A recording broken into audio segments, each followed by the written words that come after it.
মিডিয়ার হেডিং দেখলে মনে হয় যে সব আক্রমণেরই আক্রমণকারী ছাত্রলীগ, আক্রান্ত যারা হয়েছে তারাই ছাত্রলীগ, আক্রমণকারী শিবির আর জামাত। আমরা গণমাধ্যমের স্বাধীনতায় বিশ্বাস। আমরা জানি গতকাল অনেক সাংবাদিকও এই বর্বর আক্রমণে আহত হয়েছে। তো একটা বিষয় আমরা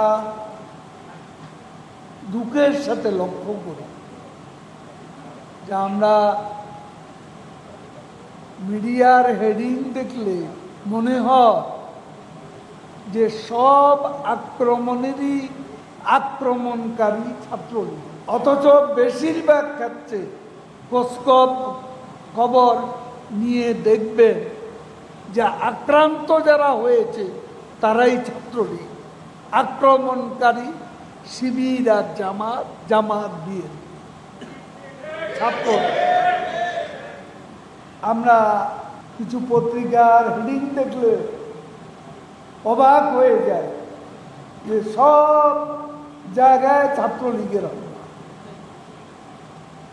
ছাত্রলীগের ধরে ধরে হল থেকে মধ্যরাতে মেয়েদেরকে বের করে দেওয়া হয়েছে।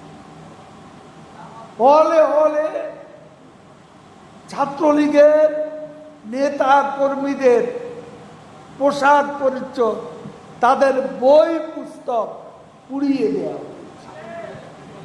এখনো এই অবস্থা ঢাকা বিশ্ববিদ্যালয়ে, এবং শিক্ষকরাও আজকে দেখুন এই ঘটনাটা কোনো গুরুত্বপূর্ণ হেডিং হলো না।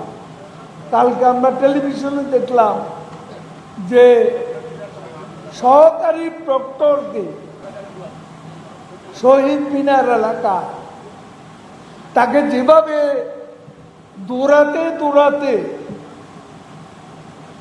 লাঠি দিয়ে পেটানো হয়েছে, এটা কত যে বর্বর, চোখে না দেখলে বিশ্বাস হয় না।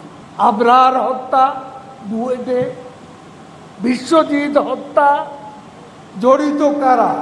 ছাত্রলীগ। এইসব ঘটনাকে নির্বিচারে ইউনিটি কালচার শেখ হাসিনা গড়ে তোলেন। অপরাধ করলে দলের লোককেও শাস্তি দেওয়ার সব সাহস বঙ্গবন্ধু কন্যা শেখ হাসিনা আছে।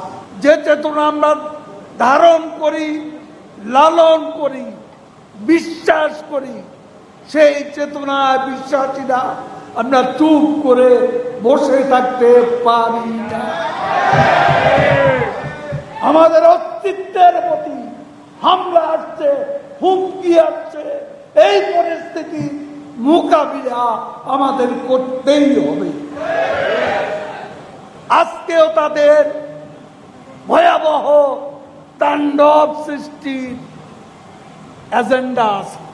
আমি সারা দেশে আওয়ামী লীগের প্রত্যেক নেতা কর্মীকে আমাদের নেত্রীর পক্ষ থেকে নির্দেশ দিচ্ছি, সারা দেশে সতর্ক হয়ে শক্ত অবস্থা নিয়ে এই অশুভ অপশক্তিকে প্রতিহত করতে হবে।